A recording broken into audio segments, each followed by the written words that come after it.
Olá, estamos começando mais uma entrevista do canal da Rede Ibero-Americana de Pesquisa, Rede Emília. Se é a sua primeira vez aqui conosco, seja muito bem-vindo, muito bem-vinda. Nós esperamos que os conteúdos aqui postados sejam úteis para se pensar e discutir a educação, as políticas públicas para a infância e juventudes na Ibero-América.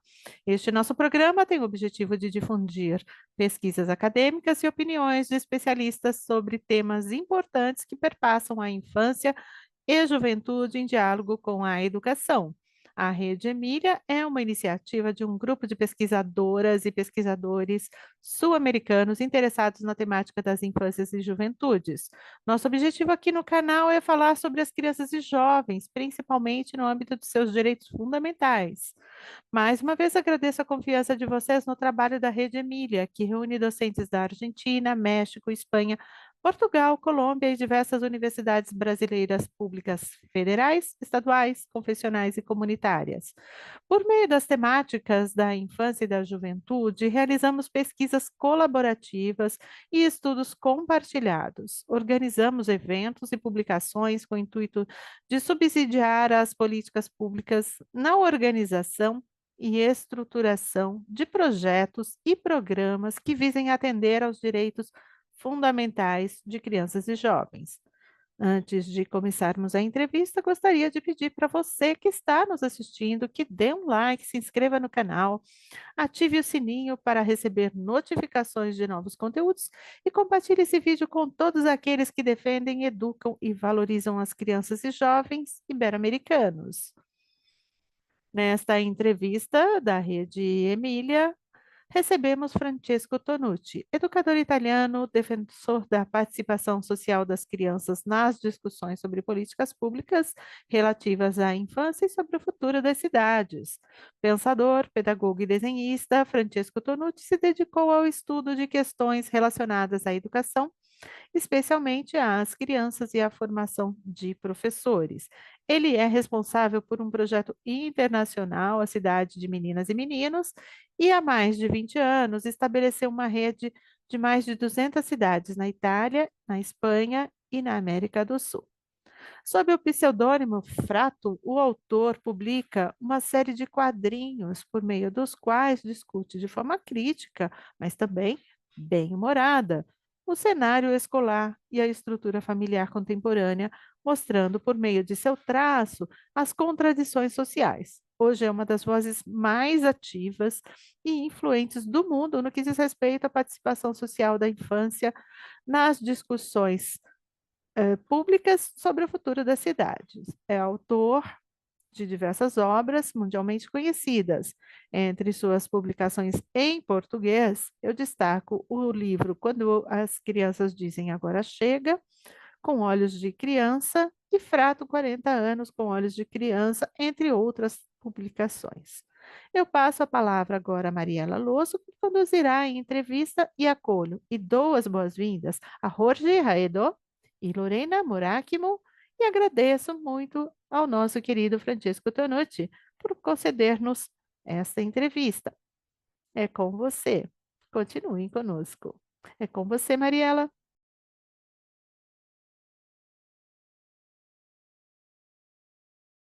No incorporan la variable niño en sus decisiones profesionales, ¿no? Entonces, hay un tema ahí que de repente podría provocar alguna conversación entre nosotros o tener alguna perspectiva, alguna línea de trabajo que podría ser interesante conocer más ambas redes, tal vez, y eso me parecía oportuno plantearlo para ustedes.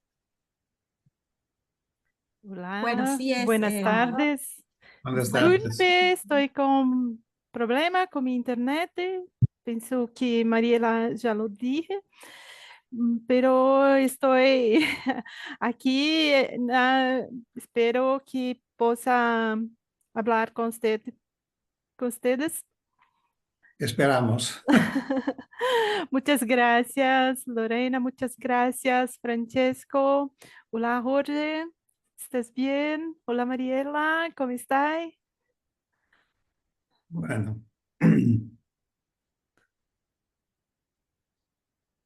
cuando quiere. Sí. Mariela, conduce, por favor. tengo que hacer algunas adaptaciones, después vamos a editar. Ujú. Bueno, como ya les dije, muchas gracias por la oportunidad de realizar esta entrevista para Red Emilia y bueno, todas las instituciones y personas que colaboran. Muchísimas gracias a Jorge Raedó que posibilitó este contacto, por supuesto a Francesco y a Lorena. Y bueno, vamos a comenzar un poco, que era muy interesante, la biografía que está en la página de Francesco Tonucci. Tomamos algunos datos de allí. Francesco Tonucci nació en Fano, Italia. Su biografía cuenta que nace 25 días después de la declaración de guerra de Mussolini. Y cito textualmente, su primer recuerdo cuando tenía 3 años es el bombardeo de su ciudad que presenció desde casa de sus abuelos maternos. Un recuerdo fantasmagórico por el efecto de las bengalas y las bombas, extraordinario por la noche que pasaron despiertos con tanta gente en el refugio que era una cueva excavada en el lecho del río. En 1944 la ciudad fue evacuada y la familia se trasladó a un pueblo cercano durante unos meses. Allí Francesco recuerda aquella época y en particular los juguetes que construía su abuelo carpintero. Entonces, desearíamos saber, Francesco, si estas primeras experiencias infantiles han influido o cómo han influido en su decisión de ser pedagogo y en esa sensibilidad tan especial por la infancia que plasmó en todas sus obras. Bueno, no es fácil contestar porque hay una tendencia a interpretar después cosas que se considera que han tenido gran importancia. Yo no creo que sea así. Es decir, que para mí fue muy importante, como para todos, mi infancia porque me permitió experiencias muy fuertes de autonomía y de juego. Lo que recuerdo más de mi infancia no es tanto la experiencia escolar, como creo que después vamos a ver, sino exactamente esta experiencia de juegos. De juegos porque no había juguetes. Eh, Después de la guerra, el mundo era un mundo muy simple, muy pobre. Mi familia era una familia humilde con 4 hijos varones, pero con la posibilidad de vivir una experiencia autónoma fuerte, como todos los niños, porque todos los niños en este tiempo vivían una parte de su vida en la calle. Y era la parte que más se podía aprovechar, porque era la nuestra. Esta era nuestra vida. Las otras vidas eran vidas debidas, o a la familia, o a la escuela, a la cual podía ser interesante, podía ser buena, podía ser afectuosa, l'una o la otra, pero la nuestra era la calle. Y esto ha marcado mi experiencia hasta hoy. Y hoy hablo mucho de la calle, de la importancia de la calle para los niños, y esto sí que ha sido un sello que mi infancia me ha dejado. Eh, Quiero aclarar que mi abuelo no era carpintero, pero sí que me ayudaba, como me ayudó mi padre, como nos ayudaban los vecinos. No tanto, no eran ni pedagogos ni dedicados al cuidado de los niños. Era más frecuente que la relación era conflictiva, es decir, que nos molestábamos bastante los adultos, por lo cual había toda una estrategia de movernos en los ámbitos donde no ocurría este conflicto. Pero cada cuando era necesario pedir su ayuda, y su ayuda existía, era importante, nos enseñaban a solucionar algunos problemas y, por ejemplo, todo el tema del juego era conectado no tanto a pedir la compra de juguetes que no existía, porque no había dinero, porque no había juguetes, sino al contrario, en ayuda para construir juguetes. Y esto ha creado una competencia, no en mí especialmente. Era una competencia compartida con todos los niños de mi edad y bastante más adelante, allá que mi edad. Casi diría, no tanto, pero hasta la edad de mis hijos.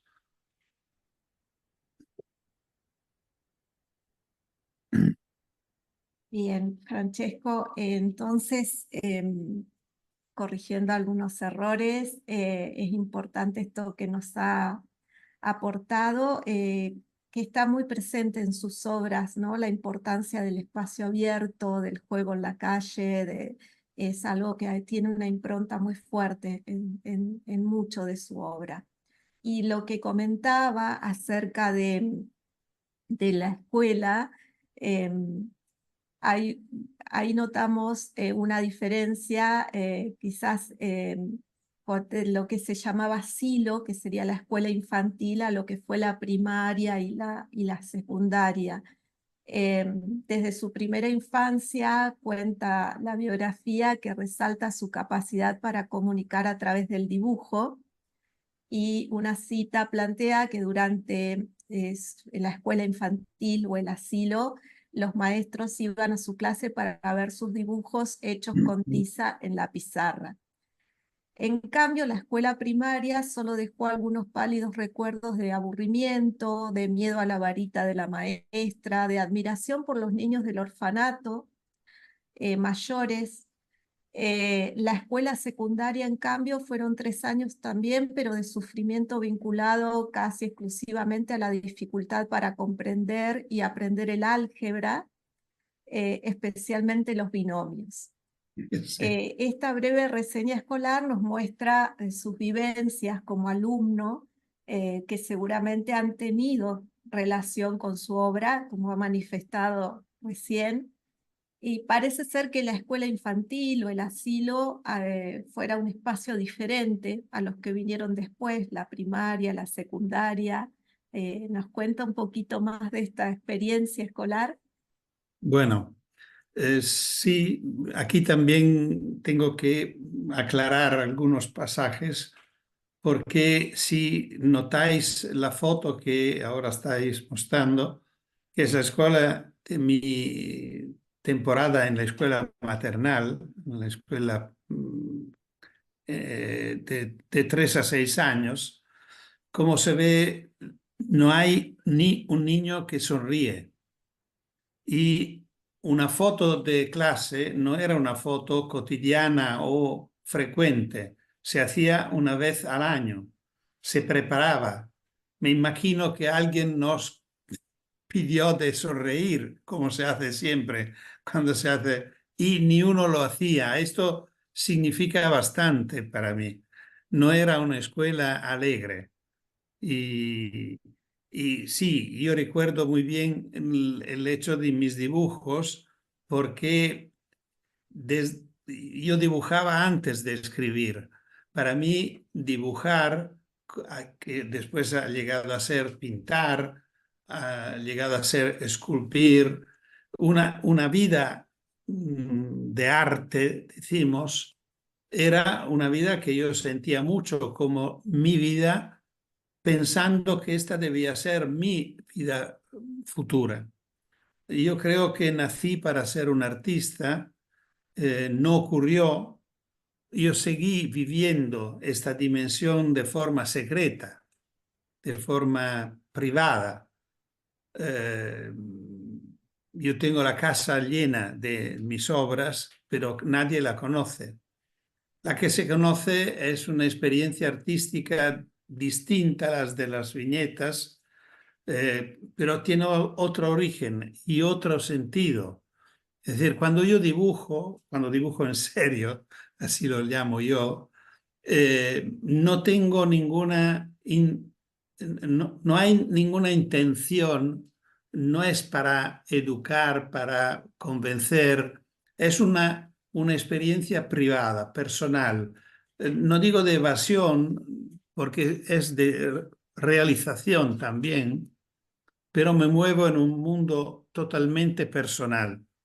Repito, es un mundo que no se conoce, por lo cual no creo que valga la pena comentarlo. Aquí no tenéis elementos y ejemplos y nadie lo tiene porque están en los cajones de mis armarios de mi casa.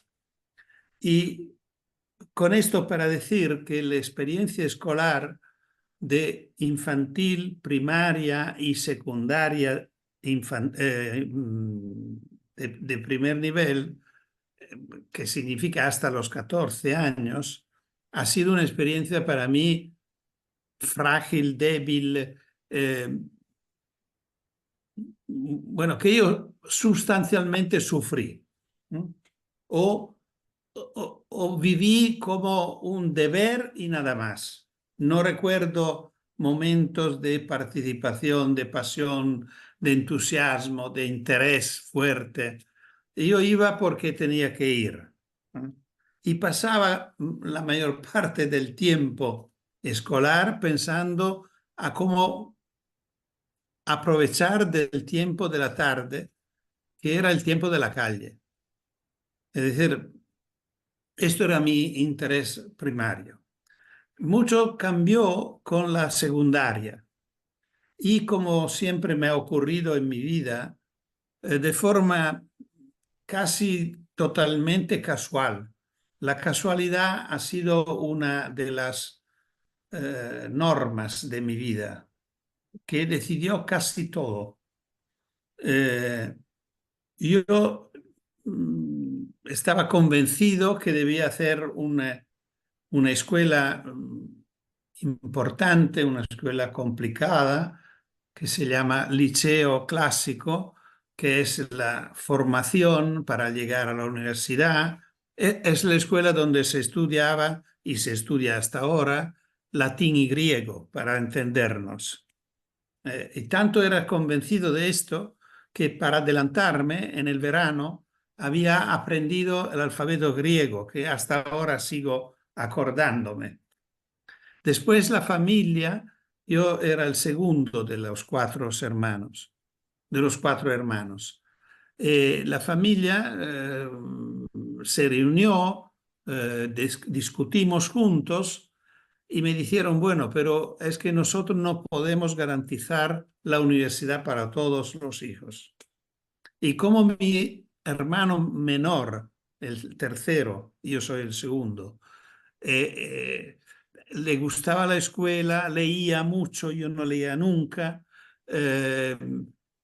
Bueno, parecía que para él el liceo era necesario. Y me pidieron si yo estaba de acuerdo de hacer una escuela que no era el liceo y que no necesitaba la universidad. Era la escuela normal, que en Italia se llama Istituto Magistrale. Era la formación de maestros. Yo adherí con mucho entusiasmo, no porque me gustaba la escuela, ni porque deseaba ser pedagogo, sino simplemente porque era una escuela más fácil y más corta.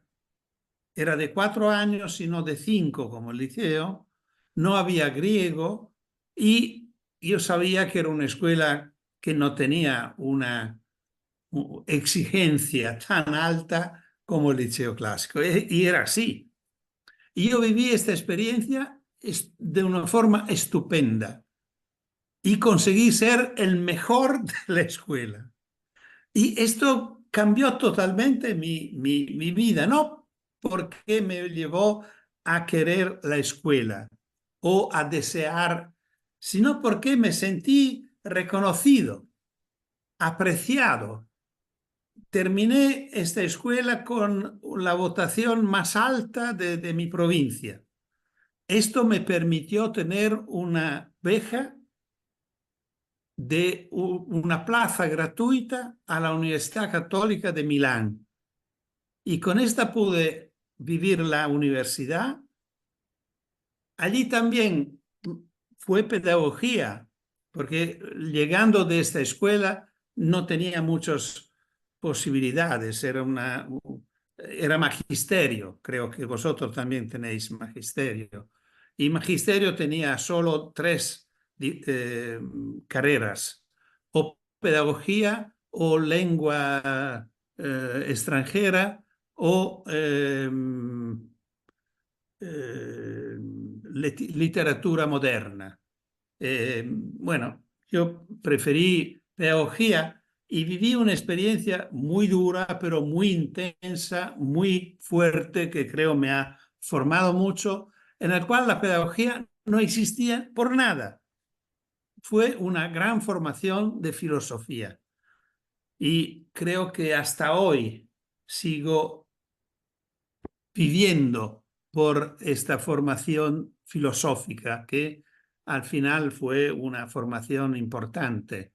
Pero esto, como ves, todo es muy casual y cuando salgo de la universidad, vivo por 2 años una experiencia de profesorado. Soy profesor de letras en la escuela secundaria de primer nivel, una experiencia normal, sin ningún efecto especial en mi vida. Y en este momento pensaba que esto debía ser mi carrera. Un encuentro casual de nuevo con un profesor cerca de mi pueblo de Fano, Urbino, la Universidad de Urbino, me propone de entrar en el Consejo Nacional de Investigaciones, que yo no sabía ni que existiera. Y bueno, y acepto. Él me propone un año de una beca para vivir en Roma en el instituto esperando el concurso. Si lo paso, me dice, entras en el CNR, Consejo Nacional de Investigación Científica Italiano. Si no lo pasa, vuelves a la escuela. Bueno, esto fue. Yo acepté y conmigo aceptó mi mujer, porque en este momento y en este año nos casamos y bueno, y allí empezó una vida totalmente distinta, porque donde no entraba la escuela, entraba la investigación y, y bueno, y allí otra etapa. Francesco, muy interesante esto, es novedoso también para quienes conocemos una parte solo de su vida. Le dejo a Jorge Raedo una pregunta quizás para después. Lo que mencionó Francesco al principio de esta respuesta, la relación del arte con la educación, es algo que conversamos con Jorge en una entrevista previa y que sería interesante. Pero volviendo al hilo del relato de Francesco, yo tengo apuntado que en 1963 se graduó como pedagogo y en esa década también creo comienza a comunicar a través de imágenes. En esa década salen los primeros dibujos de Frato, ¿no? ¿Cómo fue el nacimiento de Frato? Bueno, esto es una historia, ya entramos en una segunda parte de mi vida. Los dibujos los conté en uno de los últimos libros, que creo que se titula Los niños y las niñas piensan de otra manera. Eh, estos personajes nacieron como personajes de un test de medición de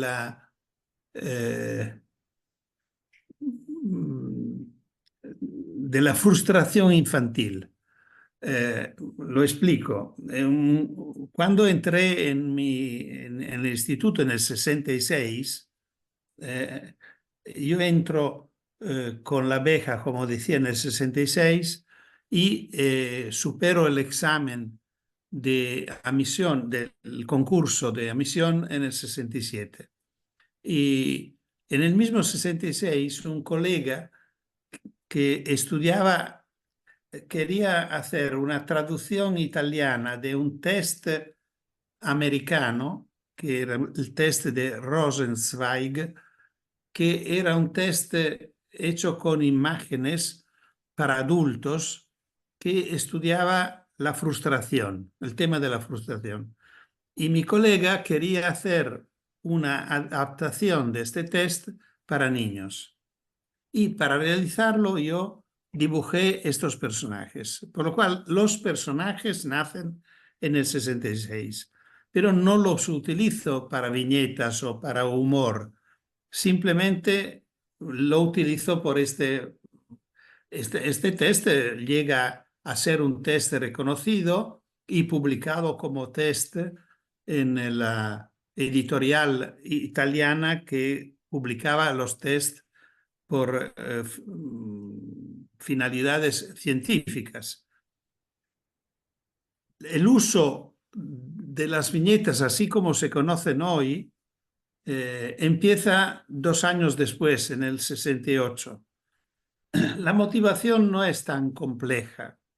El 68 fue en Europa, y no solo en Europa, también en Estados Unidos y creo en el mundo, un año de rebelión.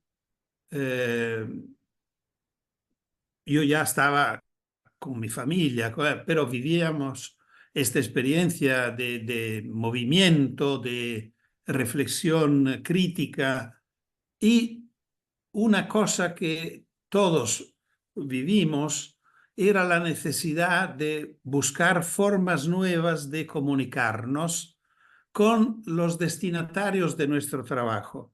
Es decir, los intelectuales sentían la lejanía de los destinatarios, por lo cual se publicaba en libros que, por ejemplo, yo que trabajaba en la educación, publicaba en revistas que los maestros no leían. Publicaba libros que los maestros no compraban. Por lo cual, cerca de lo que yo estaba intentando hacer, eran las primeras formas de comunicación que yo estaba intentando en las formas tradicionales de las revistas científicas o de las revistas didácticas, pensé que una forma más directa, más contundente, podía ser las de las viñetas. Y empecé a vivir las viñetas. Esta que se ve ahora en la pantalla del niño que pide a la mamá que está embarazada, dónde está el niño, y la madre le contesta en el seno de mamá, el niño dice, explica a su compañero, mi madre tendrá 2 gemelos. Es un poco la llave, es la primera viñeta, pero sí resume un poco mi postura respecto a este tema. Intentar utilizar el dibujo para describir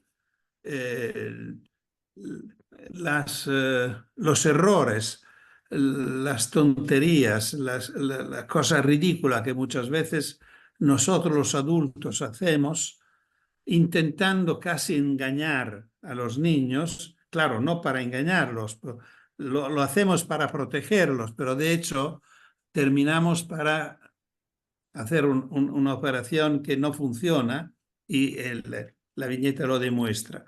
Y bueno, desde allí empezó esta experiencia que yo pensaba debía ser una experiencia momentánea, de breve durata, de breve duración, y por esto puse un seudónimo. Puse un seudónimo, es difícil ahora explicar y dar una interpretación honesta, porque sobre el pasado es fácil inventar o elaborar teorías y tal. Yo creo que hay dos posibilidades de interpretación. No sé cuál es la más correcta. Una que siempre he explicado era un poco de vergüenza. Es decir, para uno como yo, que me consideraba por un lado un artista, me parecía poco digno dibujar dibujitos así. Y por esto no pensaba que merecían una firma real. Y por otro lado, y creo que es un poco un juego, el juego de la máscara, el juego del doble, imaginar a dos personajes distintos. Y efectivamente así funcionó, porque mucha gente por bastante tiempo no se dio cuenta que eran la misma persona lo que firmaba los artículos y lo que firmaba los dibujos. Y esto fue origen de muchos momentos ridículos y divertidos.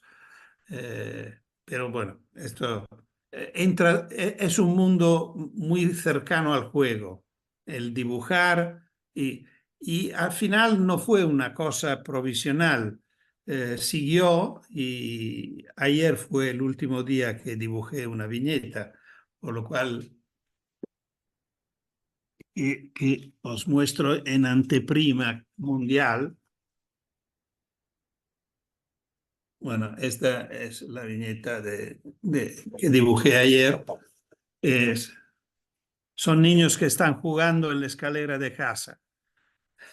Y bueno, ahora no creo que vale la pena entrar porque se trata de una serie de viñetas que estoy pensando para soportar una propuesta fuerte sobre el juego libre de los niños. Y esta viñeta especialmente es una de las que deberían ayudar a proponer que los niños puedan volver a vivir experiencias autónomas, es decir, sin adultos, fuera de casa. Bueno, esto es un poco el tema. Pero esto de la diferencia fundamental, diría, entre mi experiencia artística, la secreta, de la cual hablaba antes, y esta de las viñetas, es que las viñetas están exactamente dentro de mi trabajo educativo, social, de propuesta y de protesta, mientras que el otro vive por su cuenta, vive en el mundo del bello, de la fantasía, bueno. Gracias, Francesco, por la primicia de esta viñeta tan actual, tan reciente. Indudablemente su obra como pedagogo nos ha llegado a quienes la leímos, la vimos a través de las viñetas en paralelo con su pensamiento más cercano a esta impronta filosófica de su formación. Y algo, bueno, hay una muy especial que yo incluí entre las elegidas que tiene que ver con una que tengo en un repositorio digital que fui armando, que para mí es muy significativa porque fue mi primera clase como profesora de pedagogía, que bueno, usé esa viñeta precisamente para empezar con un cuestionamiento a la escuela tradicional. Y, y bueno, esto creo que tiene que ver con su formación y también con los encuentros que ha tenido en su vida personal y también como pedagogo y como artista, aunque quizás esa obra es más privada.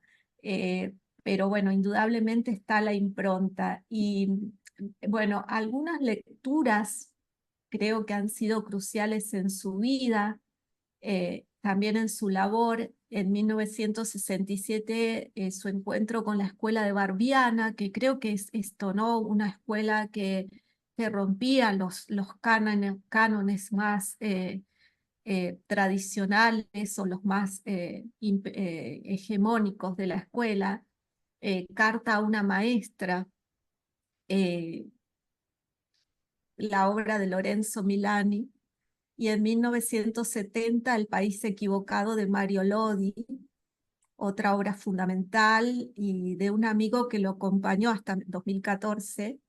Y bueno, tomamos estas dos obras como muy importantes. Bueno, la Escuela de Barbiana, creo todos la conocemos, lo que marcó esa escuela. Y bueno, nos quisiera contar cómo han sido estos encuentros y la importancia que han tenido en su vida personal y en su obra como pedagogo. Esto sí, aquí estamos entrando en la historia verdadera de mi recorrido profesional. No fue ni mi escuela de niño ni mi escuela de formación. Fueron estos encuentros que cambiaron mi vida y dieron una dirección a todo lo que después he hecho, de bueno o malo que he hecho. Lo que pude hacer lo he hecho gracias a estos amigos que encontré en mi camino. Efectivamente, yo en los 2 años que viví como enseñante, eh, pensaba de haber elaborado una idea correcta de quién debía ser un buen maestro, un buen docente. Pensaba que debía ser correcto. En los 2 años que viví como docente, me había hecho una idea, creo, bastante, bueno, para mí, bastante elaborada, correcta, de quién debía ser un buen docente. Un buen docente debía ser capaz de interesar a sus alumnos, ser creativo, conocer bien su disciplina y al final ser justo. Y donde justo, en mi idea, era que debía ser capaz de evaluar sus alumnos, premiando los buenos y castigando los malos. Con esto yo llegué a mi instituto de investigación, dejé la enseñanza y no pensé a esto hasta leer esta obra que yo tuve en mis manos en el momento mismo que salió. Salió al empezar del verano del 67. Yo la leí justo en el verano de este mismo año. Me acuerdo que lo leí en la playa de Fano, de mi ciudad, y esto me provocó como un derrumbe de este castillo que me había construido tan cuidadosamente y que me parecía tan bien hecho, porque la afirmación radical que este libro propone es que la escuela no puede suspender. La escuela debe aprobar. Siempre y todos, especialmente los últimos. Y no porque son buenos los alumnos, sino porque es buena la escuela. Esto para mí fue la revolución. Esto cambió totalmente y sigue siendo mi punto de referencia. Yo quiero una escuela que sea así. Todo lo que he hecho, la pelea que he tenido con la escuela, tiene esta fundación.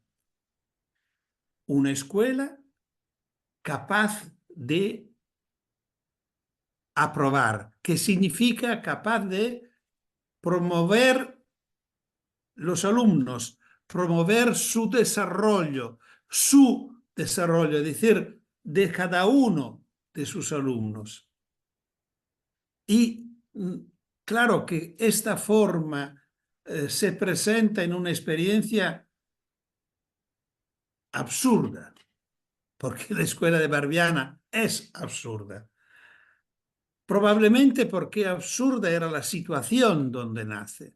Era una escuela para rechazados, para personas que la escuela pública había excluido, había suspendido, personas que habían vuelto al campo con familias que estaban de acuerdo de recibir sus hijos como mano de obra, porque necesitaban ayuda en el campo o en el establo con los animales.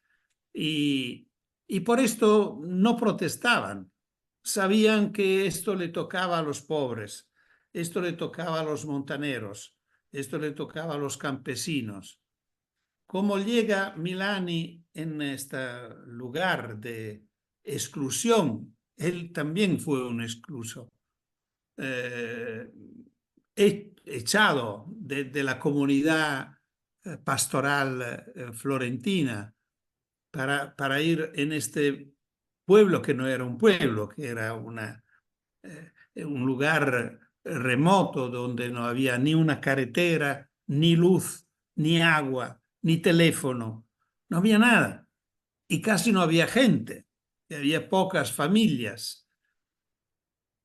Y todo el mundo le decía que de no preocuparse, que ha sido una equivocación, que el obispo era una persona vieja, conservadora, que no podía entender, de tener paciencia porque era viejo y seguro que después habrían reconocido sus capacidades dándole un lugar más digno y más adecuado a lo que valía Milani.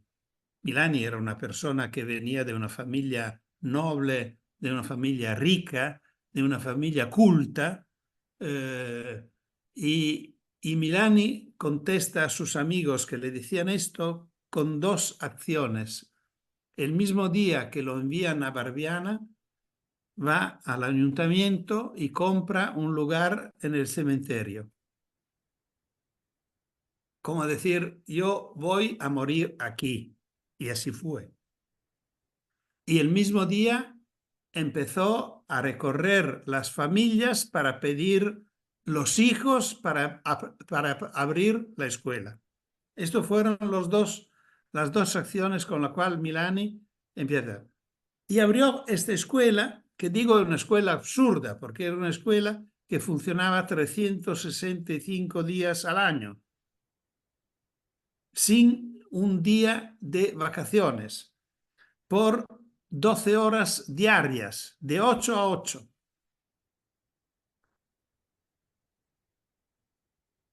Era una escuela que me encantaba, pero era posible proponerla. Podíamos considerarlo una propuesta que se podía avanzar al Ministerio de Educación de la Nación. ¿Era una escuela posible para todos los niños italianos? Probablemente no.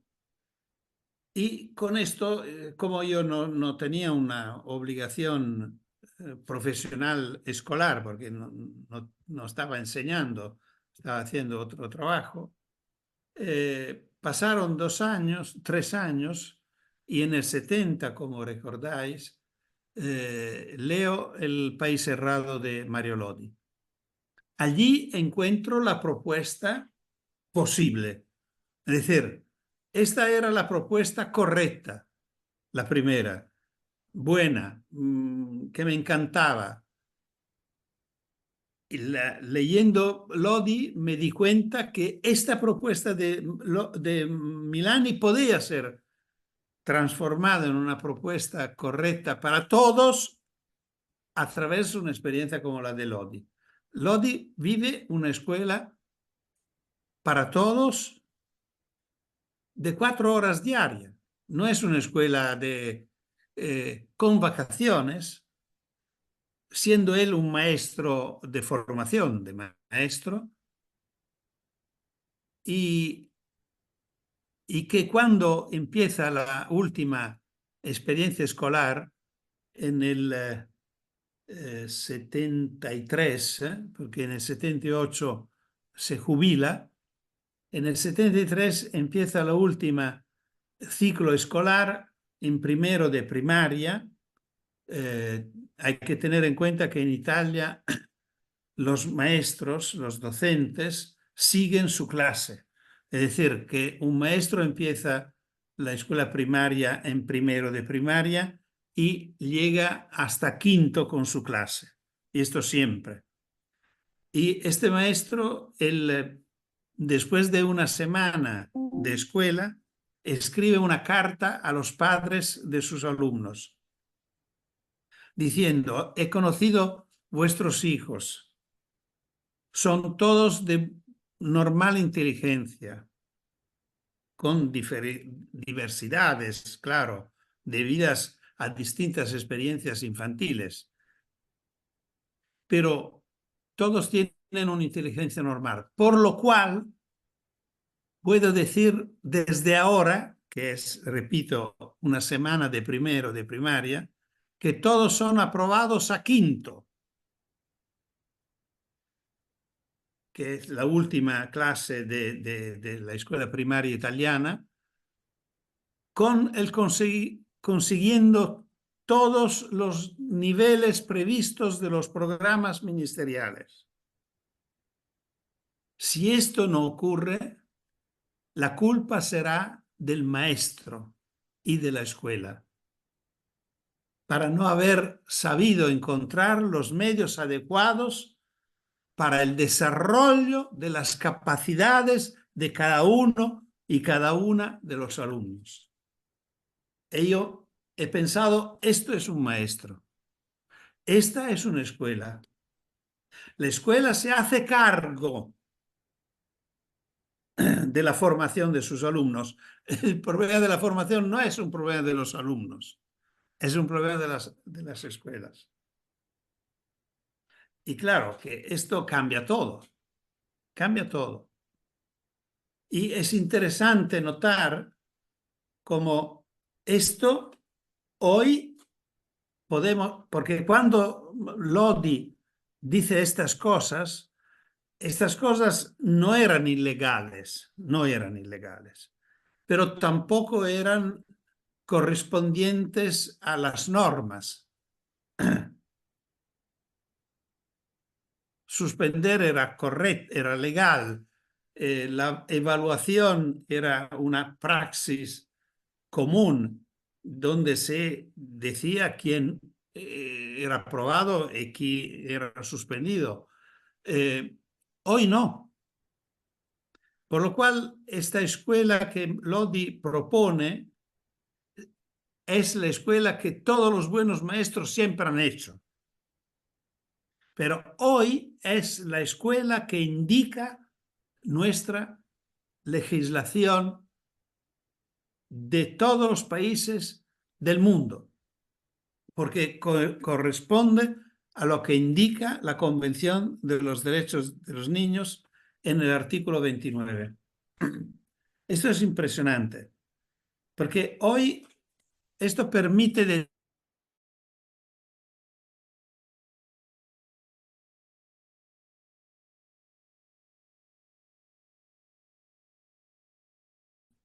reglamentos, sus reformas educativas. Sí, pero encima esto, encima entiendo con un valor jurídico más alto, tenemos un tratado internacional que por todo lo que dice es obligatorio. Y el artículo 29 dice exactamente que el objetivo de la educación debe ser el desarrollo de la personalidad del niño, de sus actitudes y capacidades hasta el máximo de sus posibilidades.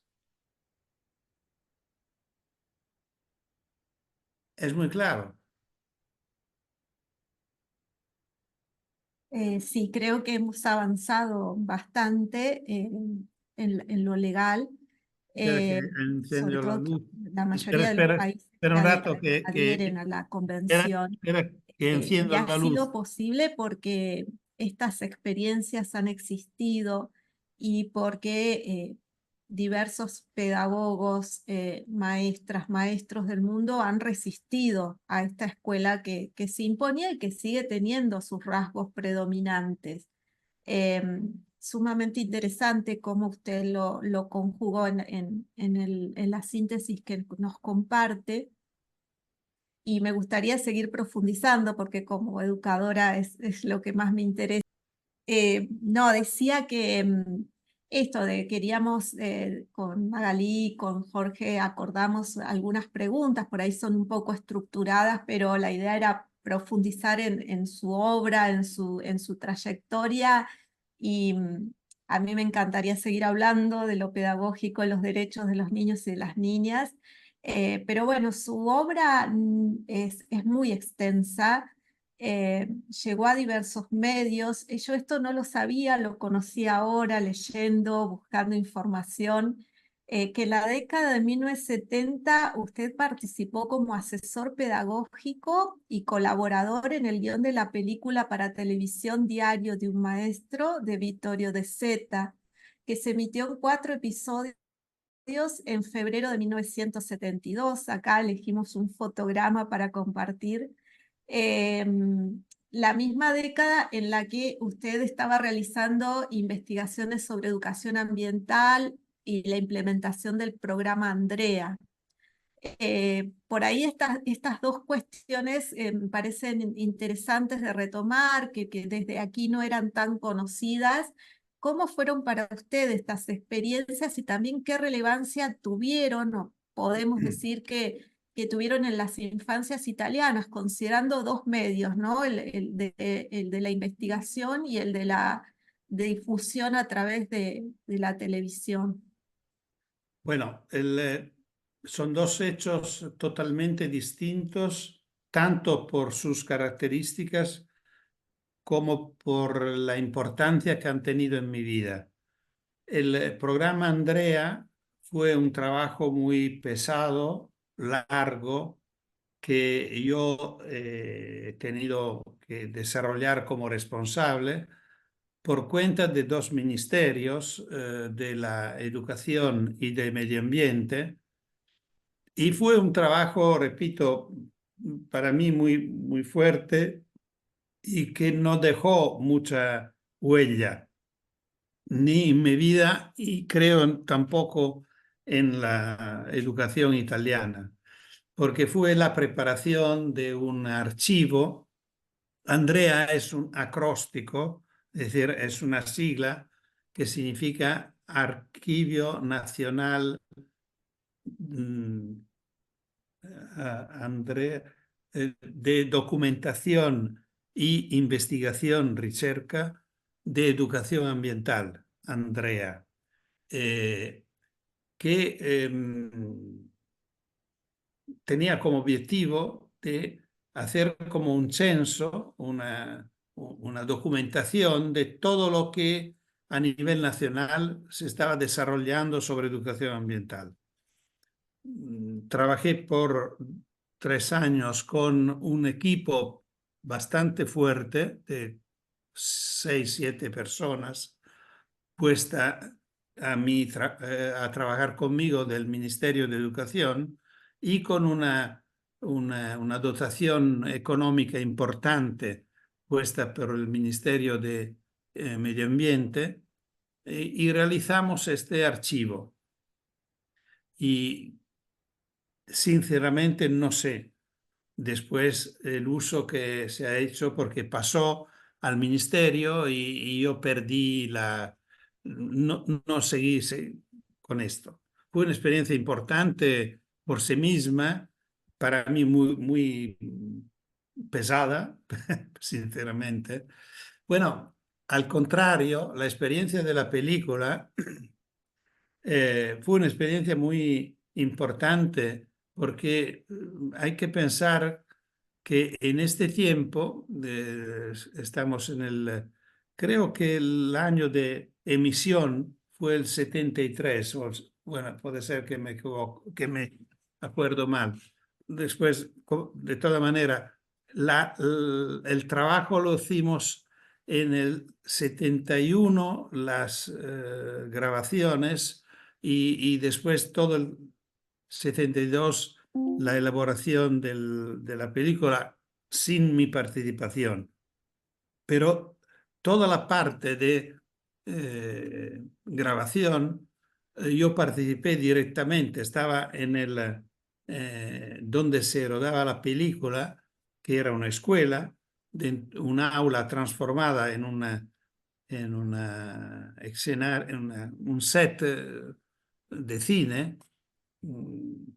Y, y bueno, el tema simplemente es la historia de un maestro que va en una periferia de Roma con una clase de niños problemáticos.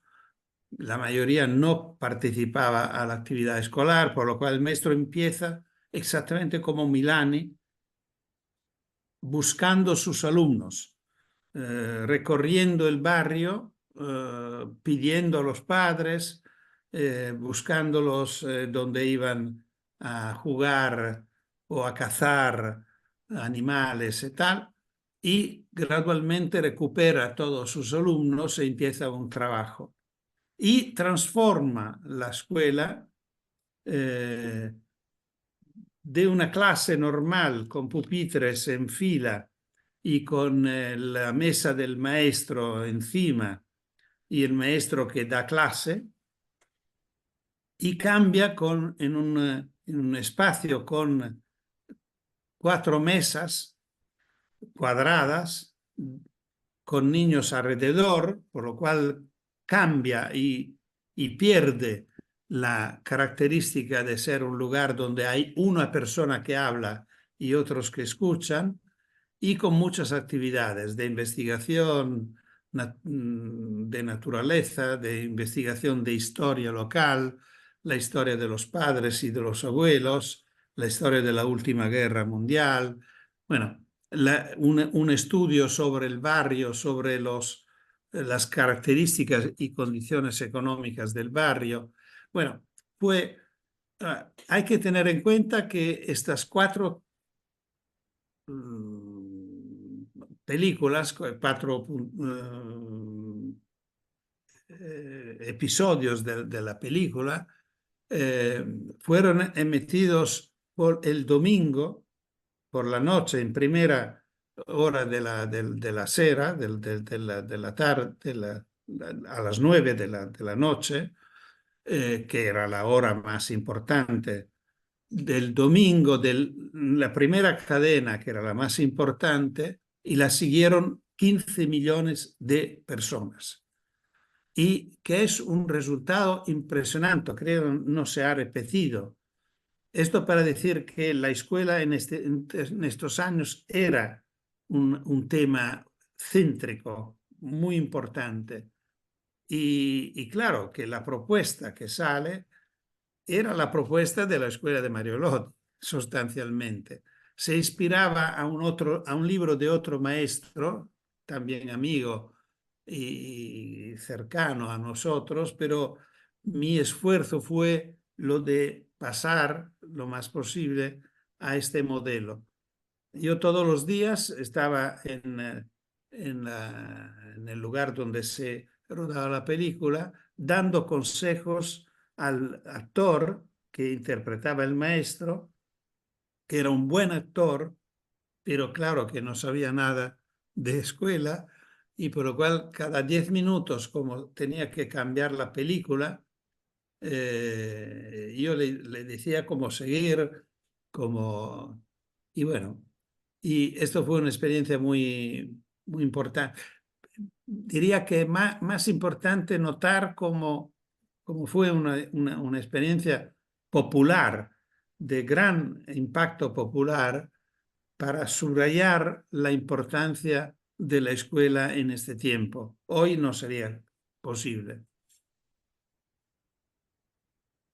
Y por eso, Francesco, me parecía importante que nos contara qué repercusión había tenido, ¿no? El saber que llegó a tanta cantidad de población. eh, y bueno, que esto es un medio diferente, donde también mantuvo este mensaje pedagógico y filosófico de una escuela diferente. Y como yo le decía al principio, usted ha sido referente en nuestra pedagogía latinoamericana. Vamos a hablar desde Red Emilia, desde nuestro lugar. Tanto es así que su obra está presente desde hace décadas en los programas de formación inicial y permanente de todos los niveles educativos, muy particularmente en todo lo que es la formación de docentes. Nos ha mostrado un camino para la transformación de la escuela, no siempre lograda, pero esa utopía que seguimos manteniendo y que poco a poco vamos viendo algunos cambios. Sobre todo, bueno, hoy también aquí en nuestro país, en Argentina, en mi provincia, en Río Negro, esta cuestión de no repetir, ya hace años que esto ocurre, de posibilitar a todos los niños y a todas las niñas que sigan el proceso educativo. eh, Esto es una transformación fundamental, de que la escuela no sea esta expulsora, ¿no? Esta fábrica de buenos y buenas ciudadanas. Esta era la filmina que yo usé en mi primera clase de pedagogía porque me parecía impactante, muy cruel también esta imagen de escuela. Me parecía impactante para problematizar la escuela tradicional. Por eso digo, seguimos interpelando a esta escuela disciplinadora, adultocéntrica, que es la que hemos vivido como alumnas y como alumnos, y seguimos en este camino para lograr centrar a la escuela en los niños, niñas y en los jóvenes, que esa debería haber sido siempre la prioridad. Parafraseándolo usted, con ojos de Tonucci. ¿Cómo ve la educación y la escuela hoy en nuestros países? ¿Cuánto de esta fábrica de niños ciudadanos sigue presente o hemos podido transformar? Es el tema, aquí entramos en un tema triste de mi parte, porque lamentablemente tengo que decir que yo encuentro esta viñeta, que es una viñeta terrible, lamentablemente actual. Es decir, no ha pasado. Hoy es difícil decir que esta viñeta no entra nada con la escuela que tenemos. Es una viñeta que se discutió mucho en estos años 70, 80, del cual hablábamos antes, y efectivamente yo puedo reconocer que la escuela que hicieron mis hijos, que fueron niños en los años 70, era una escuela sustancialmente distinta de la escuela de mi infancia. Pero la escuela de mis nietos, y mi nieta, la pequeña, ahora tiene 16 años, ha sido muy parecida de mi escuela de pequeño. Es decir, yo creo que la máquina de la escuela hoy sigue funcionando. Y no porque hace cosas como la que muestra el dibujo. Tampoco cuando la dibujé, la escuela hacía torturas. Pero al fondo sigue siendo bueno, repito, buenas escuelas hay. Siempre hemos tenido buenas escuelas. Pero han sido y siguen siendo pocas. Es decir, no son la oferta que debería existir porque es la ley que lo dice y que garantice a todos los niños una escuela de este tipo, especialmente a los últimos. Y digo especialmente a los últimos, no porque los últimos muchas veces solo tienen la escuela para poder desarrollar una un nivel distinto de lo que el nacimiento le ha ofrecido. Y por lo cual la escuela tiene una responsabilidad mucho más alta, como la salud. La salud pública tiene una responsabilidad mucho más fuerte con los pobres, con los últimos, que con los que tienen capacidades económicas, que pueden buscar otras maneras, otras formas. Bueno, lo que yo condamno, lo que denuncio, es que la escuela sigue siendo una propuesta elaborada por sí misma, con sus programas, con sus libros de texto, que los niños tienen que aprender. Creo que cuando digo esto, todo el mundo me escuchará diciendo, claro, ¿y qué más? Claro que la escuela es un lugar para aprender. No, no debería ser un lugar donde se aprende. Debería ser un lugar donde se crece, donde se desarrolla. La ley dice que la educación tiene como objetivo el desarrollo de la personalidad del niño, de cada uno de los niños. Lo dice al singular, el artículo 29, y de sus actitudes y capacidades. Por lo cual la escuela debería ser un lugar donde, no la escuela, la educación. Esto también es importante porque involucra todas las agencias educativas, por lo menos la familia y la escuela, que deben superar, por ejemplo, este conflicto que por lo menos en Italia crea un absurdo educativo. La familia está contra la escuela y la escuela muchas veces no tiene en cuenta de la familia. Y todo esto lo pagan los niños y las niñas. La escuela debe ser un lugar que favorece el encuentro de cada uno con sus vocaciones. Lo que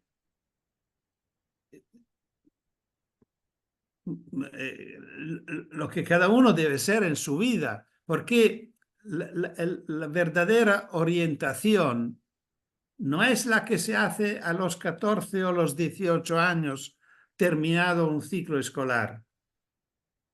La verdadera orientación empieza a los 3 años o antes, descubriendo por qué nací, cuál es mi vocación, qué es lo que me gusta, a qué quiero dedicarme. Y familia y escuela deberían ayudarme a encontrar estas posibilidades, porque esta será la razón de mi felicidad. Y la felicidad de las personas es la garantía de una ciudadanía útil a la sociedad. Yo creo que son cosas simples, no son cosas complejas. Dejar crecer las personas, por lo cual la metáfora correcta por un educador no es la metáfora del artesano, porque el artesano es lo que sabe transformar un material inerme, un material informe, como el barro, por ejemplo, o la madera, trabajándola y transformándola en un objeto, en una imagen, así como lo tiene en la cabeza. Porque un buen artesano puede construir mesas iguales y si alguna sale mal, la tira. Y claro, la escuela muchas veces asume este papel de hacer una propuesta igual para todos los que reciben y aprenden se aprueban y los que no aprenden, claro, que no lo quieren y lo tiramos. Yo creo que la metáfora correcta es la del campesino, hortelano, que pone semillas y no tiene ningún poder para cambiar las características de cada una de las semillas. Y su papel es favorecer su crecimiento, ponerlas en condiciones favorables para que cada una dé su fruto, no lo que el campesino no puede decir, no, yo quiero que tú das otro fruto, no. A mí los binomios no me gustaban, no es que no lo entendía y no lo entendí. Y hoy que superé ya bastante años los 80, sigo no comprendiéndolo. Pero bueno, viví mi vida y espero con un mínimo de éxito, sin binomios. Por lo cual, no creo que es correcto pensar que todos deben conocer los binomios, y como los binomios cualquier otra cosa, y que cada uno pueda, al contrario, encontrar lo suyo. Y a esto sí dedicarse hasta ser el mejor en esto. Esto me gustaría que fuera el imperativo de un buen docente, que cada uno de sus alumnos sea el mejor en lo que es lo suyo. Gracias, Francesco, por esta síntesis.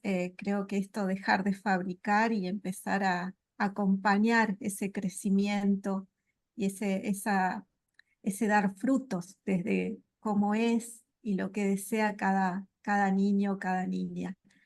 Y a veces las crisis nos mueven un poco y creo que la escuela ha sido bastante movilizada por estos años bastante intensos que hemos vivido desde 2020 con crisis mundiales, una de ellas, si no la más relevante, la pandemia por COVID-19 y el aislamiento que en cada país, en cada región tuvo sus características, pero que ha sido bastante extenso en muchos países y que sobre todo repercutió en la vida de las infancias, de los más jóvenes, de una manera particular. Y una institución que entró en crisis fue la escuela, tal como la conocemos, lo espacial, lo institucional, material de la escuela se puso en jaque. Y usted ha escrito en sus últimas obras, ha planteado algunas preguntas que queremos recuperar acá sobre este aspecto, la vida de las infancias en pandemia, desde su perspectiva, cómo han sido las ciudades de los niños y de las niñas en esta pandemia que vivimos en 2020, y cómo lo tituló, se viene una segunda pregunta, como lo tituló en uno de sus libros más recientes, ¿puede un virus cambiar la escuela? Sí, aquí de nuevo se abre un tema muy amplio, pero es interesante notar cómo reaccionaron dos propuestas totalmente distintas, también como importancia, frente a un drama, a una tragedia como la del virus. La escuela por un lado y nuestro proyecto por el otro.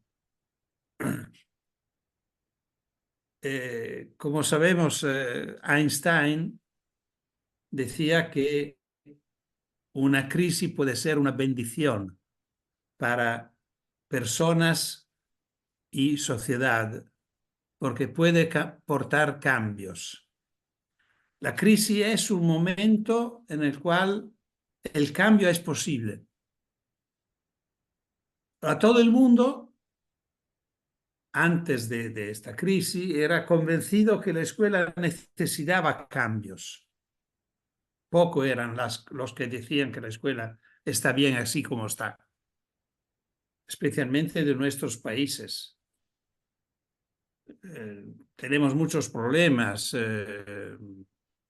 Hay demasiados alumnos que dejan la escuela, que no aprenden, casi todos se aburren y esto es un síntoma de ineficiencia.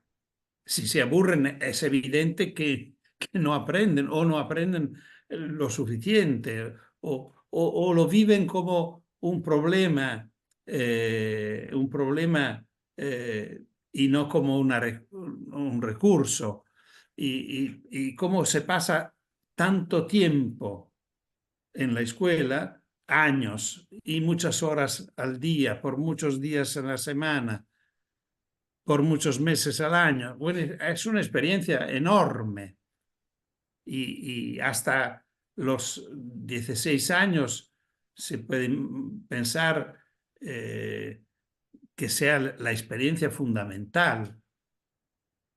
Bueno, si esta es la condición, todo el mundo decía hay que cambiar.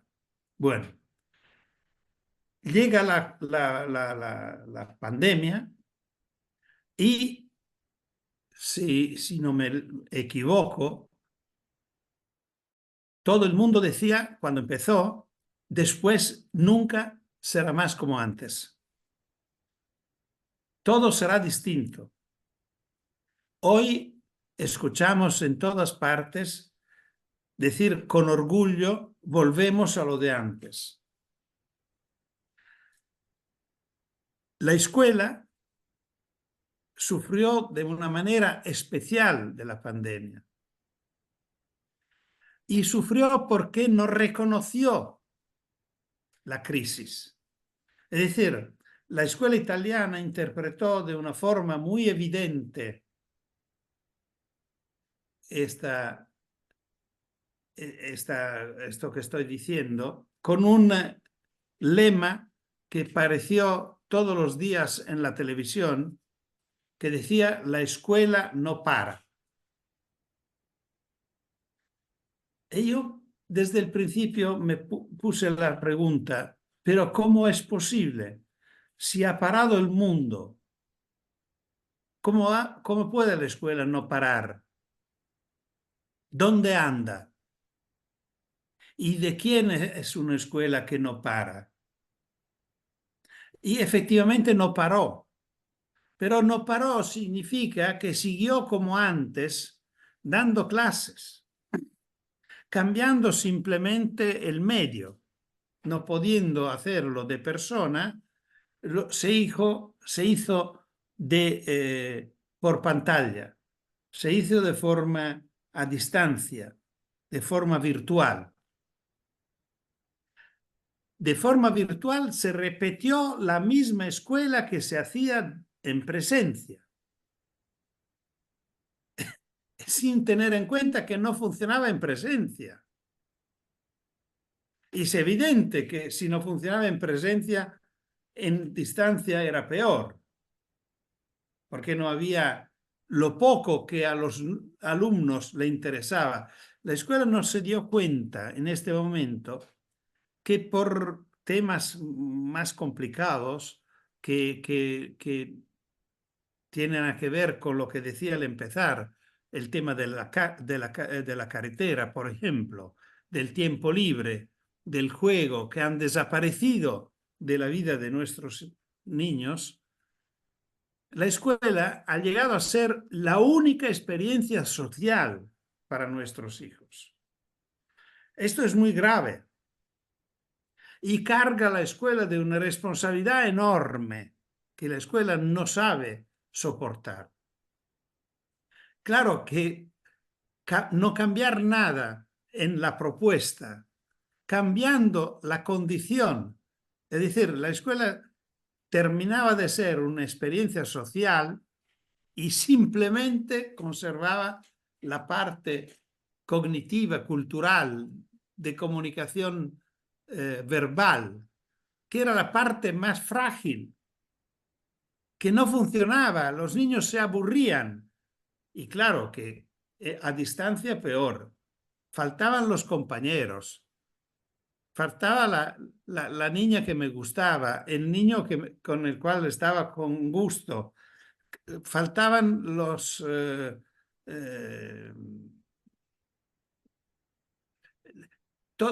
el descanso, la llegada a la escuela, la salida, el ruido, todo lo que hacía soportable el tiempo de escuela y era la parte social. Y claro que esta experiencia, al final se diagnosticó que los niños habían perdido 2 años. Bueno, no podía ser distintamente. En nuestra experiencia pasó casi el contrario. Digo casi, no.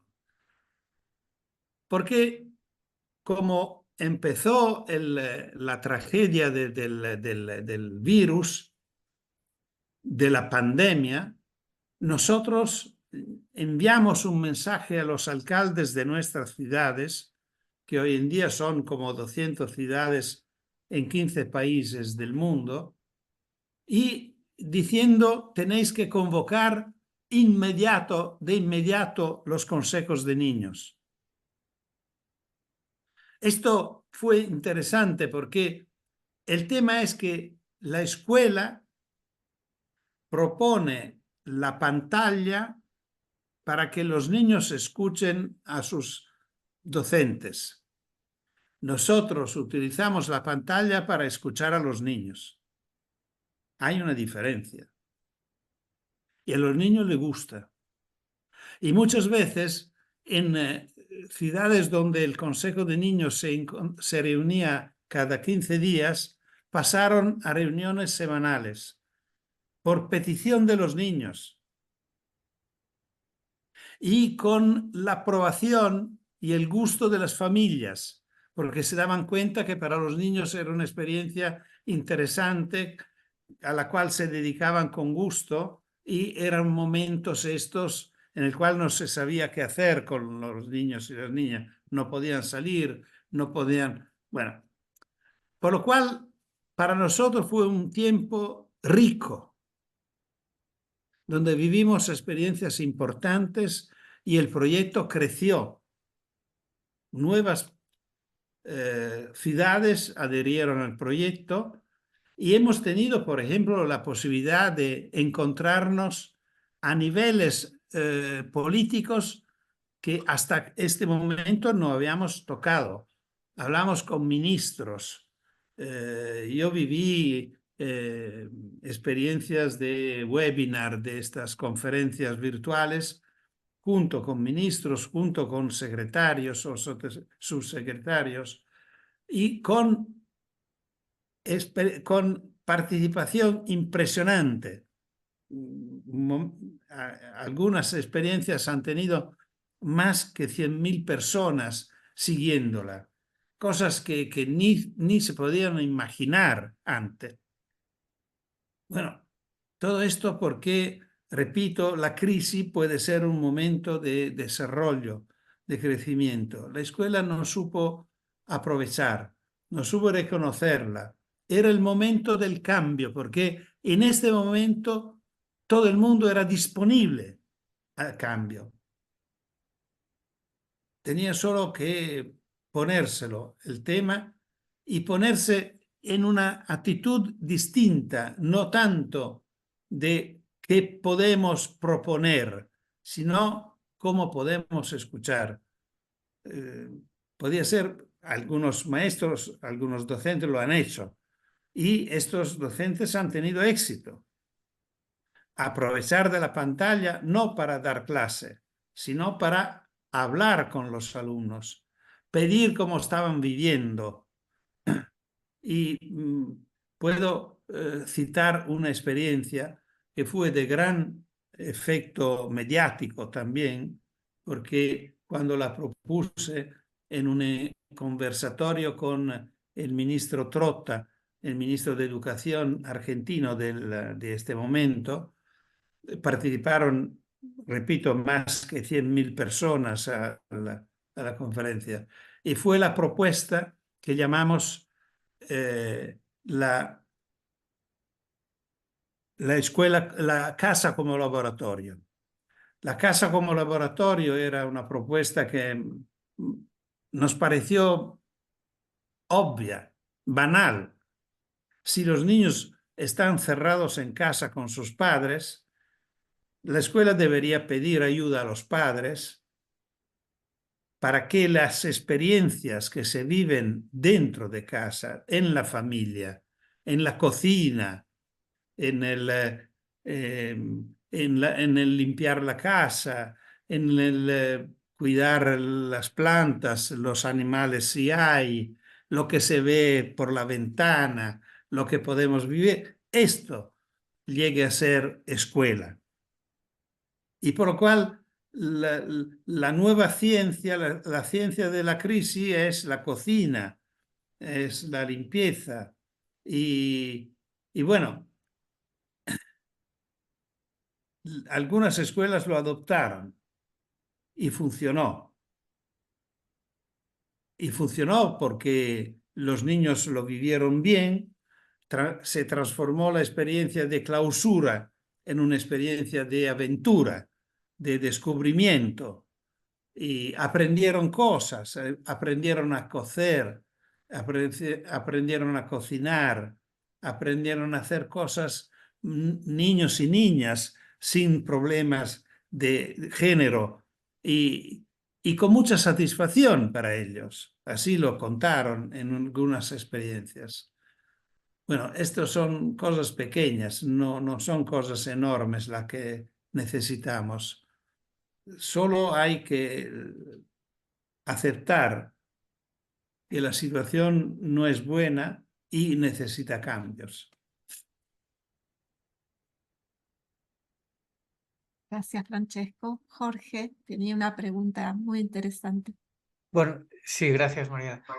El señor Tonucci ha citado varias veces lo del artículo 29 de los derechos del niño, que dice que tiene que desarrollarse en todas sus posibilidades. Y creo que todos estamos de acuerdo que las artes son muy importantes para este desarrollo, pero perdura la dificultad de introducir la educación de las artes en la escuela.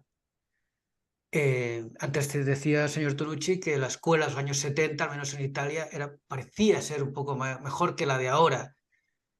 No, las artes siempre parecen ser un poco expulsadas. ¿Por qué esta dificultad para entender el arte para el crecimiento pleno del niño y integrarlo en la escuela? ¿Y cómo debería hacerse?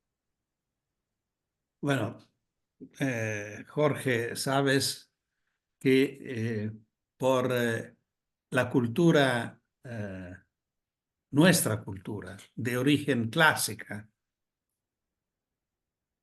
los grandes escultores griegos, por los filósofos, los grandes filósofos eran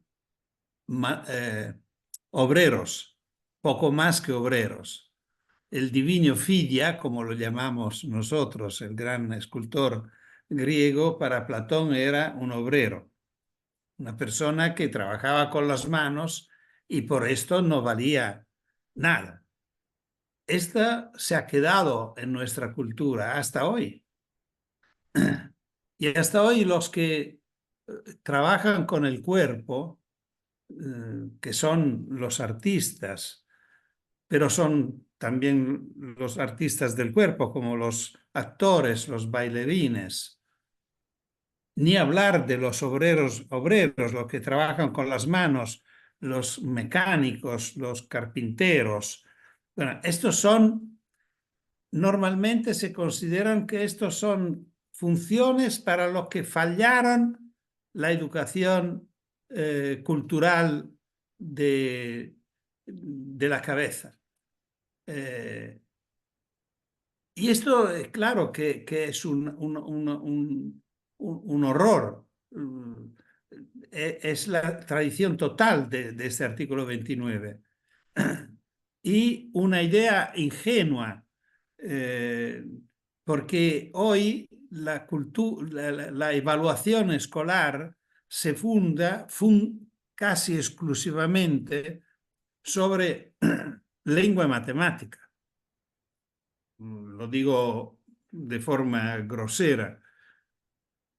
Pero parece que la idea que tienen nuestros docentes sea que la sociedad de mañana de nuestros países necesitará especialmente de poetas y matemáticos. Parece que no es así. Hace 2 años descubrimos que necesitamos especialmente médicos y enfermeros. Depende de lo que ocurre en el mundo. Por lo cual es una cosa increíble esto de que la educación tenga una orientación suya, porque debería tener en el mismo tiempo la posibilidad de construir un mundo hecho por esta educación, por esta competencia. Un mundo hecho para personas cultas, para personas literatas, para personas que se mueven en estos ámbitos, que no tenga música, que no tenga baile, que no tenga, bueno, un horror. Y a mí me encanta cuando Márquez, Gabriel García Márquez, describe este tema del juguete preferido, cuando dice que cada uno nace con una vocación. Y uno puede ser poeta, uno puede ser obrero, uno puede ser escritor, uno puede ser... Y su destino se podrá realizar y él podrá ser feliz si la educación, si los ayudamos a encontrar su juguete preferido y dedicarse solo a esto. Yo no soy tan radical, no digo dedicarse solo a esto, pero sí digo dedicarse especialmente a esto, porque esto debería ser el empuje. Porque si a mí me habrían, por ejemplo, en mi historia, frente a los binomios, había mi dibujo que no valía nada por nadie. No le interesaba a nadie que yo fuera el mejor en dibujo. Siempre fue el mejor en mi clase. Bueno, no era difícil. Entre 30, no es que uno... Pero yo siempre he tenido notas muy altas en dibujo. Pero esto no le interesaba a nadie. Y le interesaba que yo no entendía estos. Y pasé casi 3 años sufriendo sobre esto, llorando por la tarde sobre estos deberes que no sabía realizar, no sabía hacer. Y al final pasé siempre por lo mínimo. Conseguí pasar siempre, pero siempre con mucho temor y siempre dedicándome solo a lo que no sabía hacer. Esto es lo ridículo. Yo creo que debería ser el contrario, que uno debería dedicarse especialmente a lo que le gusta más. Y esto significa también pensar de nuevo y totalmente de forma distinta el tema de la evaluación. La evaluación en un porcentaje mayoritario, por lo menos en Italia, se dedica a encontrar lo que falta. La evaluación se preocupa especialmente de las lagunas. Y todo el tema de las tareas, de los deberes, está enfocado en esto, para recuperar lo que te falta. Pero si me falta, no te preocupes. Lo importante es no perder lo que tengo o desarrollar lo que tengo. Yo siempre he pensado que si la educación, tanto familiar que escolar, se dedicara a ayudar a las personas a desarrollar sus vocaciones, después tendrán las personas también el orgullo de recuperar lo que falta. Sí, probablemente no los binomios, yo no lo sé. Si en este caso me habría gustado también recuperar esto, a lo mejor no, pero puedo dar testimonio que se puede vivir una larga vida sin binomios.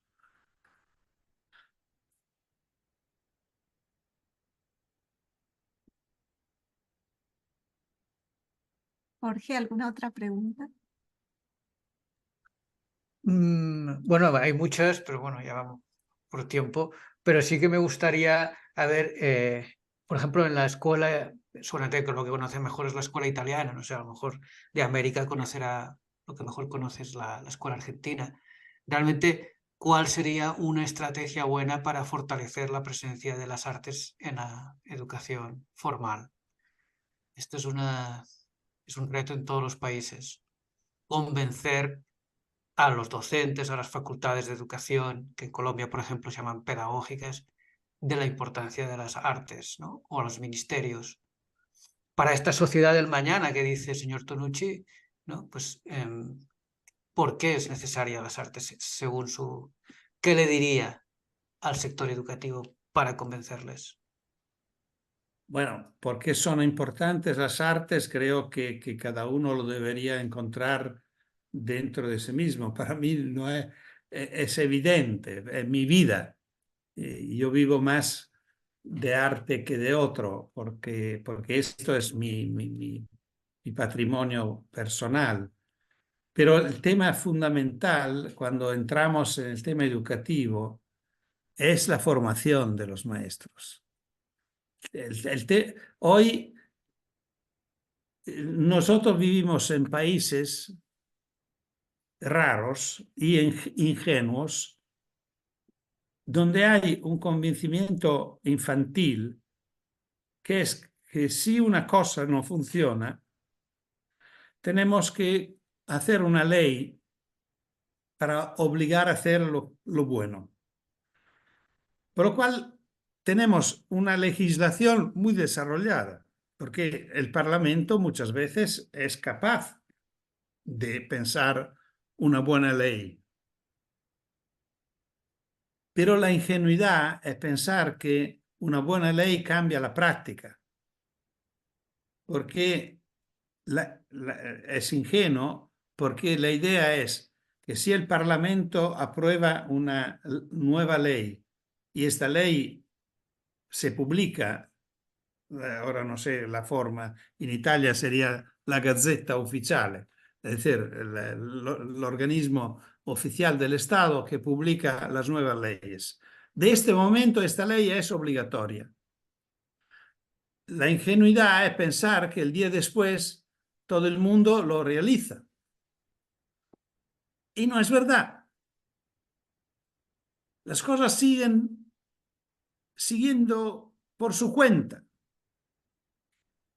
Y nosotros tenemos una legislación escolar, por ejemplo, muy desarrollada, que no corresponde por nada a la realidad. Y todo el mundo la tiene desarrollada, porque todos los países ratificaron la Convención de los Derechos del Niño, por lo cual el artículo 29 es ley del Estado en todos los países del mundo. Esto no ha cambiado por nada la escuela. Quien puede cambiar la escuela son los maestros. Tenemos que formar maestros nuevos y tenemos que formarlos con el artículo 29.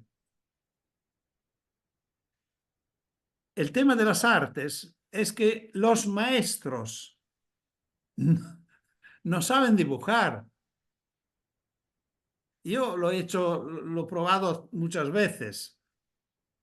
Y el tema es, esto es un tema dramático porque todos los niños a los 3, 4, 5 años dibujan. Y todos dibujan más o menos al mismo nivel. Y esto ocurre en todos los países del mundo, en todas las culturas hay un dibujo infantil. así como hay una lengua, así como hay competencias infantiles. La escuela, en lugar que desarrollar estas competencias, la bloquea, porque es evidente, pasando de la escuela infantil a la escuela primaria, empiezan a entrar nuevos lenguajes que tienen un valor jerárquico más alto. Escribir es más importante que dibujar. No se sabe por qué, pero es evidente, porque el dibujo, que la experiencia infantil era uno de los lenguajes dominantes, muy presentes, muy desarrollado, con la primaria empieza a ser un adorno que se coloca después de un texto para pasar tiempo mientras que los otros terminan, por lo cual llega a ser una tontería y los dibujos empiezan a llegar a ser tontos. Y los niños, ¿qué significa hacer dibujos tontos? Por ejemplo, repetir el mismo dibujo siempre igual, que es una demostración de no interés. No pasa mucho tiempo que un niño o una niña que han empezado a hacer esta experiencia te digan, no sé dibujar. Y allí ya está. Otras competencias, todo esto hay que llevarlo a nivel de la formación.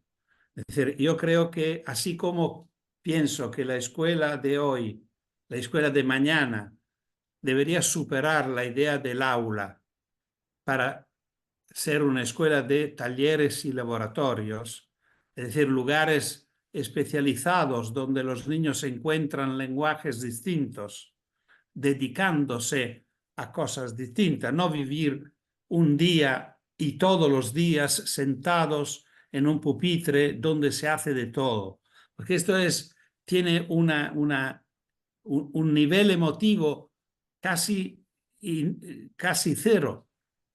Bueno, la misma escuela de formación de maestros debería ser un lugar de talleres y laboratorios y no de un aula donde hay un señor que dicta un curso, dicta una lección y los estudiantes de magisterio que escuchan y toman notas para repetir en el examen.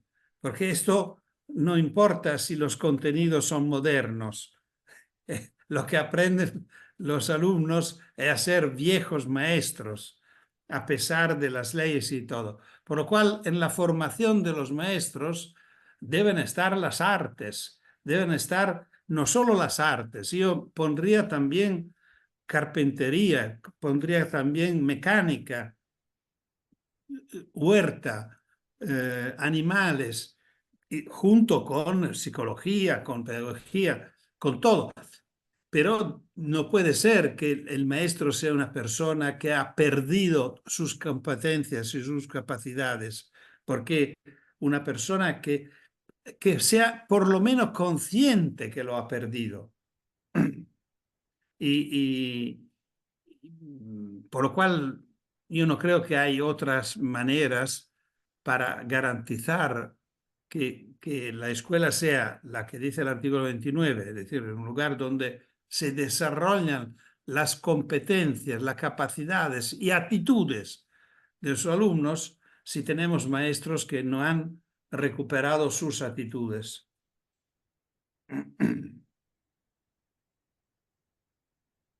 Bueno, sí, en síntesis, también el arte y lo lúdico, ¿no? Que van de la mano. Todo.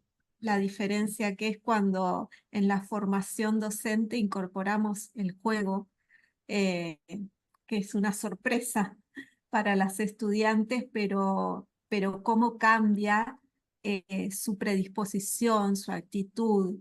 Esa sorpresa da lugar a que hay una motivación diferente. Por eso, para ir cerrando desde mi rol en Red Emilia hemos hecho una recopilación de sus obras, una reseña con sus publicaciones para ver un poco todo el trayecto y este trayecto de creación que usted ha hecho junto con niños, porque eso es lo interesante, que no escribió sobre los niños, sino que estuvo junto a ellos de diferentes maneras, con todo esto que fuimos viendo, de diferentes formas de que los niños y las niñas sean protagonistas. Las infancias han cambiado, pero vamos viendo que las instituciones no cambian tanto, y los roles de los adultos seguimos teniendo ese rol de formar, de fabricar, en lugar de dejar crecer, dejar crear.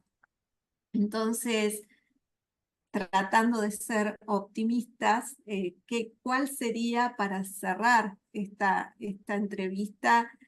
¿Con qué imagen de niño o niña usted desearía dar un cierre a esta entrevista?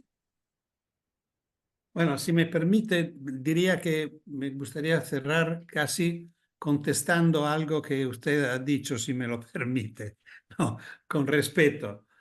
Es decir, yo no creo que la infancia ha cambiado. Yo creo que han cambiado los adultos. Porque niños y niñas siguen siendo lo que éramos nosotros hace mucho tiempo y antes también. Y con nuestras capacidades, deseos,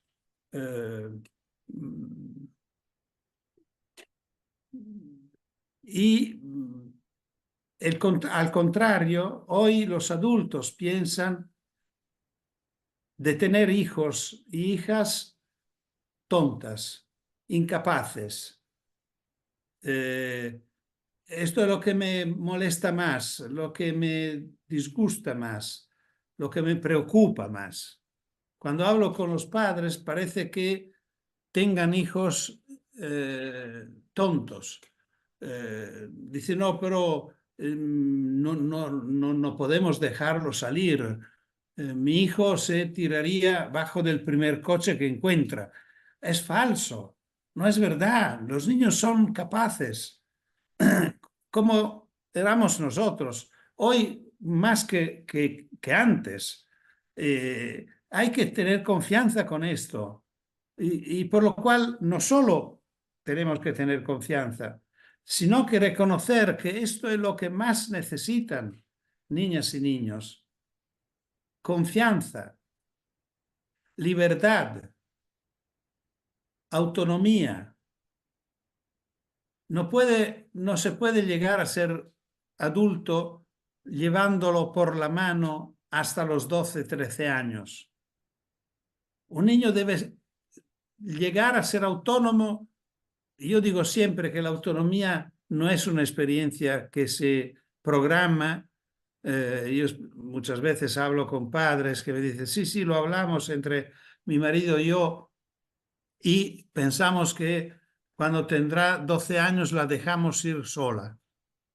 A los 12 años no sabrá ir sola. La autonomía es una experiencia que empieza con el corte del cordón umbilical.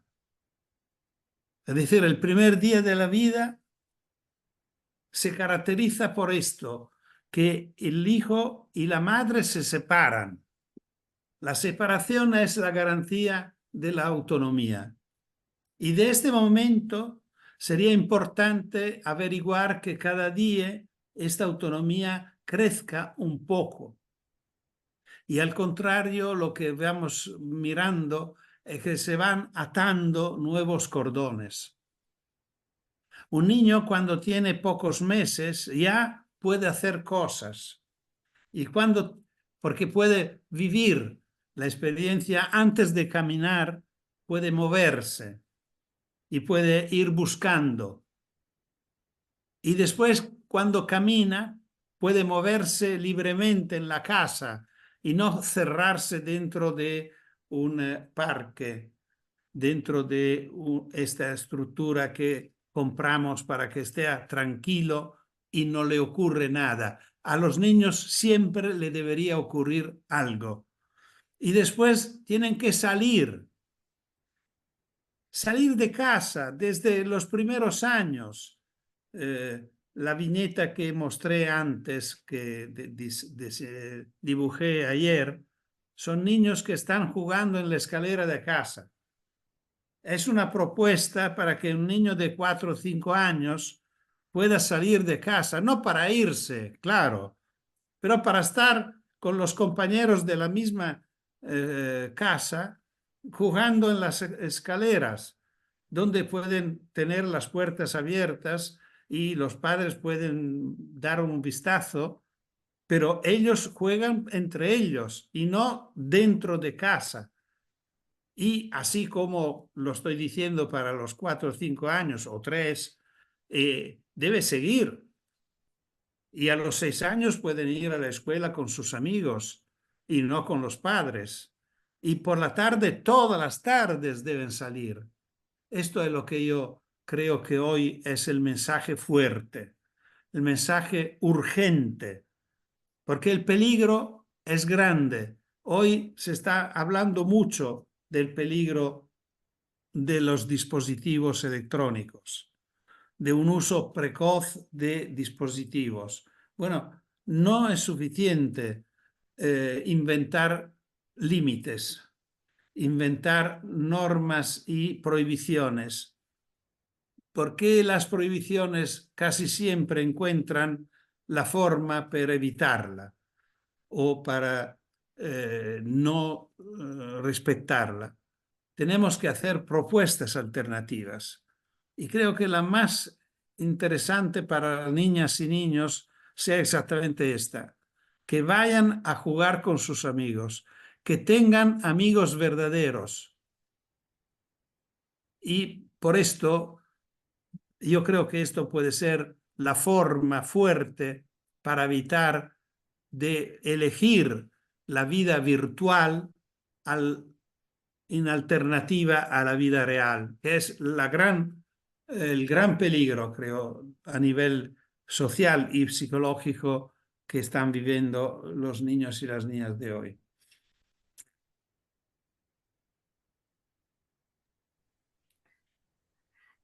Tanucci, muchas gracias por estar aquí con nosotros hoy, por dedicar su tiempo a nuestras reflexiones y por dedicar tanto de tu vida, de su vida por las crianças, por sus derechos y por la educación.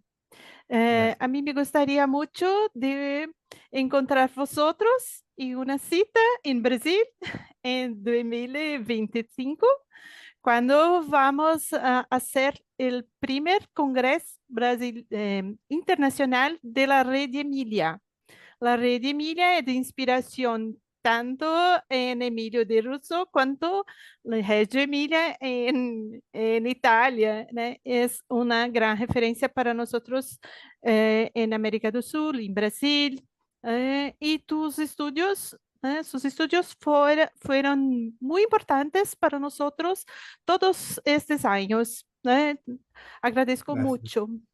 Yo fui muy amigo de Loris Malaguzzi, Sí. por lo cual lo entiendo muy bien, porque fuimos muy amigos. Para mí también la experiencia de Reggio Emilia fue muy importante. Y quizás que no nos vemos antes, porque nosotros estaremos en Brasil en este año, en agosto, En agosto, en agosto, sí. en Jundiaí. Jundiaí, sí. Es un Es, poco lejos de Belo Horizonte, mas yo soy de São Paulo. Para mí no es difícil estar lá. Lo cual nos encontraremos. Quizás. Será un placer. Bien. A mí me gustaría mucho agradecer a Jorge Jaidó y a Lorena por la intermediación y mucho la Mariela, que insistió bastante y se empeñó bastante para que nosotros tuviésemos usted conosco hoy. foi muito importante para nosotros, por la Rede Emilia, Gracias. por los niños, las niñas, as crianças do Brasil, los niños de la América do Sul. Agradece mucho por tus palabras, porque por elas nosotros aprendemos mucho, mucho, mucho. Foram momentos de muito aprendizagem e muita gratitude por tu trabalho e por estar com nós. Gracias. Gracias a Muchas gracias. todos. Gracias Muchas a gracias. Mariela por tanto empenho, por su trabalho também, pelas perguntas que elaborou, por sua curadoria das imagens que estão aqui neste vídeo e espero vê-los em breve. Gracias. Adiós. Adiós. Hasta pronto. Hasta Mucho pronto. gusto, gracias. Adiós. Adiós.